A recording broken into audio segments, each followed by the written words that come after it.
বন্ধুরা, আজকে আমি আপনাদের এমন একটি কিছু দেখাতে চাই যা শুনলে বা আমিও জীবনে শুনি নাই বা দেখেও নাই। দর্শক বন্ধুরা, আপনারা কি দেখেছেন জীবন্ত পাথর, অলৌকিক পাথর? আর নাম অনুযায়ী এই শেরপুর নাম হয়েছে। ওনার নাম অনুযায়ী অনুযায়ী শেরপুর নাম শের মোকাম। ওনার দুইটা ধর আছে, একটা ধর হচ্ছে ধর্মকাম আর এটা হচ্ছে শের মোকাম, যার কারণে এটা শেরপুর শের মানে মাথা, হ্যাঁ মাথা, হ্যাঁ। আর ধর আছে এই ধর্মকাম নাম এখান থেকে 3 কিলো ফাঁকে। ওখানে ধর আছে। খুবই সুন্দর একটি মাজার, দেখেন আমি দেখাচ্ছি এবং পিছনে যে পুরো মাজারটা দেখাবো। দেখেন কত সুন্দর মাজার। কিছু আপনি জানেন? আমি কি জানেন? যতটুকু জানি যে এই পাথরটা একাই একাই ঘুরে বেড়ায় এবং কেউ যদি নিয়ে যাওয়ার চেষ্টা করে তাহলে সে নিয়ে গেলেও সেই পাথরটা আবার এখানে রিটার্ন চলে আসে। এই পাথর, হ্যাঁ এই পাথর আবার চলে আসে। হ্যাঁ। মানে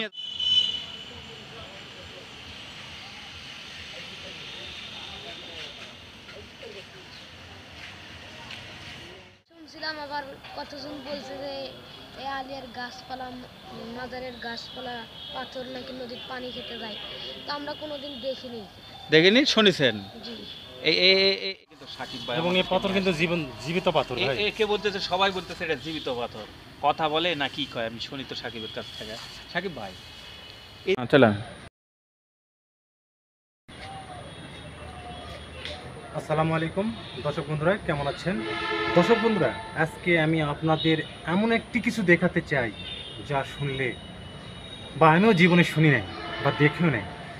দর্শক বন্ধুরা, আপনারা কি দেখেছেন জীবন্ত পাথর, অলৌকিক পাথর? দর্শক বন্ধুরা, আমি রয়েছি এই যে পাশে করপা নদী, এই করপা নদীর পাড়েই এই যে দেখতে পাচ্ছেন একটা মাজার। এটা অনেক পুরাতন মাজার। এটা এই মাজার সম্পর্কে আমরা কিছুই জানি না। আমি চেষ্টা করব এই মাজারের যে খাদেম তার কাছ থেকে সব কিছু জানার। আর দর্শক বন্ধুরা, আরেকটি আশ্চর্যজনক জিনিস, যে ওই যে দুটো পাথর দেখতে পাচ্ছেন, আপনার গা যদি পবিত্র থাকে তাহলে এই পাথরে হাত দেওয়া মাত্র আপনার হাতে পাথর উঠে আসবে। আর আপনার গা যদি অপবিত্র থাকে 10 জন মিলে এই পাথরটা উঁচু করতে পারবেন না। দর্শক বন্ধুরা, আজকে আমি এই পাথরের ইতিহাস এবং এই জীবন্ত পাথরের ইতিহাস, আর দর্শক বন্ধুরা, যদি কেউ এই পাথর চুরি করার জন্য যদি কেউ আসে বা তারা চুরিকে নিয়ে যায়, ওখান থেকে আবার সেই পাথরটা এখানে আসে। আর দর্শক বন্ধুরা, এই পাথরটার আরও একটা ইতিহাস রয়েছে। এই পাথরটা এক জায়গায় আজকে সকালবেলা দেখবেন, পরের দিন যায় দেখবেন যে আর এক জায়গায় এই দুইটা পাথর একসঙ্গে ঘুরে বেড়ায়। দর্শক বন্ধুরা, আমি দেখাবো সেই পাথরটি এবং এই পাথরের কি ইতিহাস এখানকার খাদেমের কাছ থেকে আমরা শুনবো এবং আপনাদের দেখাবো। ভিডিওটা না টেনে পুরোটা দেখবেন এবং সাথে থাকবেন। ধন্যবাদ। দর্শক বন্ধুরা, আমরা বগুড়া জেলা শেরপুর উপজেলার ধনুর মোড় থেকে আমরা যাচ্ছি সেই কাঙ্ক্ষিত জায়গাতে। দর্শক বন্ধুরা, আমরা জানতে পেরেছি যে সে একটি মাজার রয়েছে। এই মাজারের যে হুজুর ছিলেন ওনার মাথা এখানে, আর এর এর উপর ভিত্তি করে এই শেরপুর উপজেলার নাম হয়েছে। আমরা যাব সেখানে। আর এখানে নাকি 2টি পাথর রয়েছে। এই পাথরগুলি বিভিন্ন জায়গায় ঘুরিয়ে বেড়ায়। আমরা যাব সেই কাঙ্ক্ষিত জায়গাতে। আপনারা ভিডিওটা না টেনে পুরোটা দেখবেন। আর দর্শক বন্ধুরা, আমার ভিডিওটা যদি ভালো লেগে থাকে তাহলে লাইক দিবেন, শেয়ার করবেন, কমেন্ট করবেন। আমি চলে এসেছি সেই কাঙ্ক্ষিত জায়গায়। এটা একটা বিশাল বড় মাদ্রাসা। এই মাদ্রাসার ভিতরেই অবস্থিত সেই মাজারটি। আমি যাচ্ছি, দেখেন কত বড় একটি গাছ। এই গাছের নিচ দিয়ে সুন্দর একটি রাস্তা। আর আমরা মাজারে ঢোকার আগেই উজু করে আমরা মাজারের মধ্যে ঢুকেছিলাম। আর বিস্তারিত সব কিছু আমরা মাজারের ঘুরিয়ে দেখাবো, আপনাদের সাথে থাকবেন। ধন্যবাদ। আমরা কিন্তু করেছি শেরপুর সেই মাদ্রাসা, স্কুল, মসজিদ, সেই বিশাল বড় এখানে সব কিছু মাদ্রাসা। কি যেন মাদ্রাসা ভাই? শহীদ আলিয়া মাদ্রাসা। শহীদ আলিয়া মাদ্রাসা। আর এই যে দেখুন সেই এই প্রবেশ করলাম। এই যে দেখুন আমি প্রবেশ করতেছি, প্রবেশ করেই আমি যা দেখতে পাচ্ছি এই সেই পুরাতন, অনেক পুরাতন মাজার। এই মাজারে যাব, কিন্তু আপনাদের দেখাবো সেই ভৌতিক অলৌকিক না কি পাথর বলে নাকি হাত দিলে বলে আপনার হাতের উপর অটোমেটিক চলে আসবে যদি গা পবিত্র থাকে। তাহলে হাত আমি দেবো না, কারণ যদি আমার যদি হাতে না ওঠে তাহলে রানা ভাই বলবে যে আমি অপবিত্র আছি। তো এদিকেও আমি করতেছি। আর আজকে কিন্তু সফর সঙ্গী আমার নতুন বন্ধু, আমাকে এর আগেও কন্টেন্টে সহযোগিতা করেছে সাকিব, তার সাথেও কিন্তু কথা বলবো। সাকিব ভাই কিন্তু রয়েছে। তো দেখি এই পাথরটা কোন সাইডে, আমি এখনও দেখতে পাচ্ছি না। পাথরটা আমি আপনাদের দেখাবো, কিন্তু বিষয়টা হচ্ছে এই যে মাজার সম্বন্ধে জানবো। দেখি পাথরটা কোন সাইডে। হ্যাঁ, ওহো, এই যে পাথর। সাকিব ভাই আসেন তো। ভাই এই পাথর কোন পাথরের কথা বলছিলেন আপনি? এই পাথর। এই পাথর? সুবহানাল্লাহ। এই যে দেখুন, এটা উরি বাপরে, এটা তো কালো কষকুষা মানে আগের, এটা তো রড সিমেন্ট না, এটা পাথর। এটা কোনো পাথর, এটা কিন্তু রড সিমেন্ট দেওয়া বা এর কোনো সিমেন্টের না। এটা যে পাথরগুলো দেখা যায় না আদি যুগে, যে পাথরগুলো, সেই পাথরই তো এটা। ওরে বাবা, এর পাশে কিন্তু আর একটা দেখতে পাচ্ছি। আর এখানে কি এটা, এটা কি এটা কিছু বোঝাচ্ছে এখানে, জিরো বা কিছু? আল্লাহ পাকই জানে। এই যে দেখুন, এই সেই পাথরের কথাই কিন্তু সাকিব ভাই। এবং এই পাথর কিন্তু জীবিত পাথর ভাই। কে বলতেছে, সবাই বলতেছে এটা জীবিত পাথর। কথা বলে না কি কয় আমি শুনি তো সাকিবের কাছ থেকে। সাকিব ভাই, এই পাথর সম্বন্ধে কিছু আপনি জানেন? আমি কি জানেন? যতটুকু জানি যে এই পাথরটা একাই ঘুরে বেড়ায়, এবং কেউ যদি নিয়ে যাওয়ার চেষ্টা করে তাহলে সে নিয়ে গেলেও সেই পাথরটা আবার এখানে রিটার্ন চলে আসে। এই পাথর, হ্যাঁ এই পাথর আবার চলে আসে? হ্যাঁ। নিয়ে যাও মানে, মনে করো আমি এখন নিয়ে বগুড়া যাব, হ্যাঁ, আবার চলে আসবে, বা নওগাঁতে নিয়ে যাব গাড়ি করে, আবার চলে আসবে, এখানে চলে আসবে। হ্যাঁ। ওকে নিয়ে আসবে কে? অটোমেটিক চলে আসবে। মানে ও নিজেই হুম উড়ে চলে আসবে? হুম। এটা কি কথা, এটা বাস্তব কথা? হ্যাঁ হ্যাঁ সাকিব ভাই, আপনার মাথা ঠিক আছে তো? জি। হ্যাঁ? আর এখানকার যে খাদেম আছে, খাদেমের সাথে কথা বললে আরো বেশি বোঝা যাবে। তাই? জি। তো এই সেই পাথর। হ্যাঁ, হাত দেন তো একটু পাথরের দেখি। তোলা যাবে না, না, তোলা যাবে না, তুলতে আচ্ছা পারবো না। পিছনে আসেন তো। এমনি খেলে এভাবে হাত দেশ একটা থাম্বেল নেই।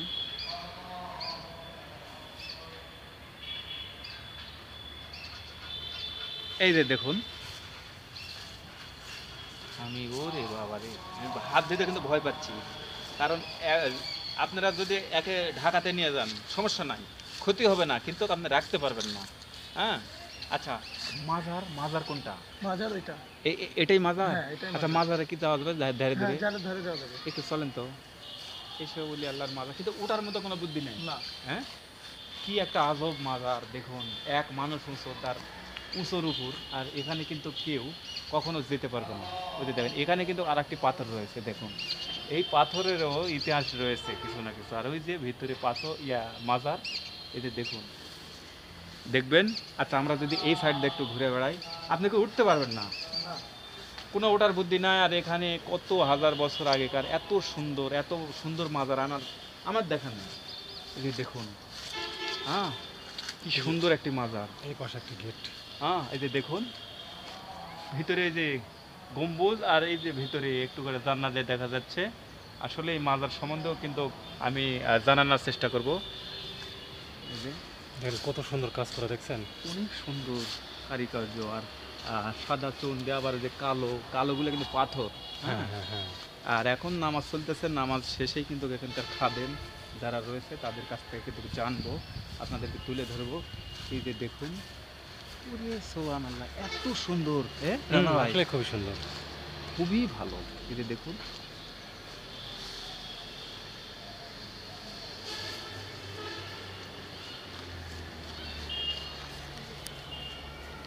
দেখেন বন্ধুরা, আসলে খুবই সুন্দর একটি মাজার।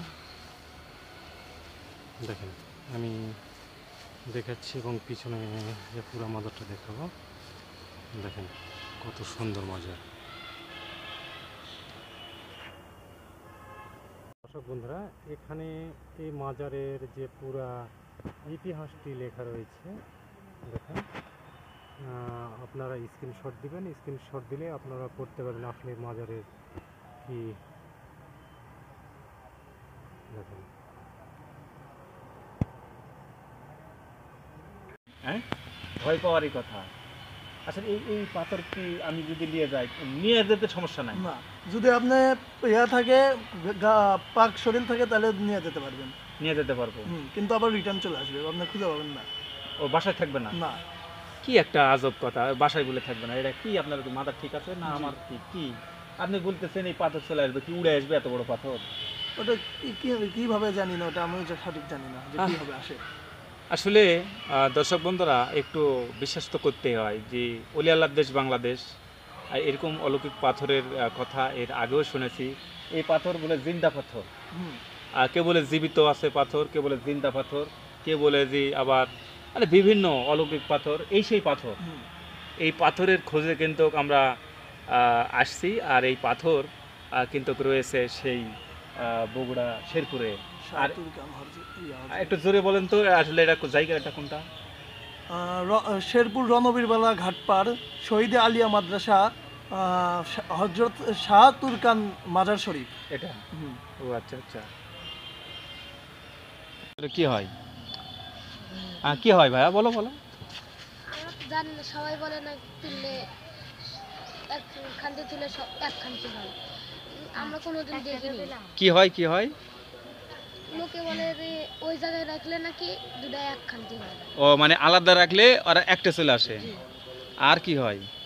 শুনছিলাম আবার কতজন বলছে যে এই আলিয়ার গাছপালা, মাজারের গাছপালা, পাথর নাকি নদীর পানি খেতে যায়, তো আমরা কোনোদিন দেখিনি। দেখেনি, শুনেছেন? জি। এই এই এই- এই এই এই পাথর পানি খাবার যায় এই করতোয়া নদীর, না কি যেন বললেন? শুনেছো? জি। আচ্ছা বড় ভাই প্লিজ একটু পুলিশ হয়ে আছে, আসলে কোন দেশ থেকে আসছে? উনি তুর্কিস্তান। তুর্কিস্তান। কত সালে আনুমানিক? এখন ওটা তো আমাদের জন্মের অনেক আগে, কে বলছে 400 বছর, কে বলছে 300 বছর আগে। আসলে এখনো অনেক বছর আগে, কিন্তু ওনার নাম অনুযায়ী এই শেরপুর নাম হয়েছে। ওনার নাম অনুযায়ী অনুযায়ী শেরপুর নাম শের মোকাম। ওনার দুইটা ধর আছে, একটা ধর হচ্ছে ধর্মকাম আর এটা হচ্ছে শের মোকাম, যার কারণে শেরপুর শের মানে মাথা, হ্যাঁ মাথা, হ্যাঁ। আর ধর আছে এই ধর্মকাম নাম এখান থেকে 3 কিলো ফাঁকে। ওখানে ধর আছে। হ্যাঁ হ্যাঁ ওখান থেকে। দর্শক বন্ধুরা আমি যেটা এই যে এখন একটা সুন্দর একটি কথা আমরা জানতে পারলাম যে তার শির মোবারক মানে আপনারা, হ্যাঁ শের মানে মাথা, মাথা এটা মাথার মাজার। হ্যাঁ, আর ওখানে আছে ধড়। ধর্ম। ও আচ্ছা, সে তুর্কিস্তান থেকে এই বাংলাদেশে ইসলাম প্রচারের জন্য আসছে, আল্লাহর ওলি। জি জি জি জি। আর এর কারণে এই শেরপুর, এই শের আছে বলে শেরপুর।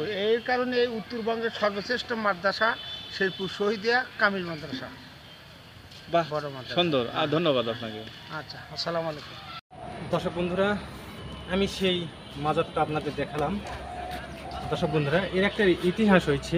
এখানে যে পয়গাম্বর ছিলেন, ওনার মাথা এখানে যে যে গোল দেখতেছেন, ওনার মাথা এখানে শের মানে শের মানে মাথা, এর অনুসরণ করেই এখানকার নাম রাখা হয়েছে শেরপুর। আর ওর ধরটা রয়েছে পাশে একটি জায়গাতে। দর্শক বন্ধুরা, ভিডিওটা যদি ভালো লাগে থাকে তাহলে একটি লাইক দিবেন, শেয়ার করবেন, কমেন্ট করবেন এবং আমার চ্যানেলটাতে সাবস্ক্রাইব করবেন।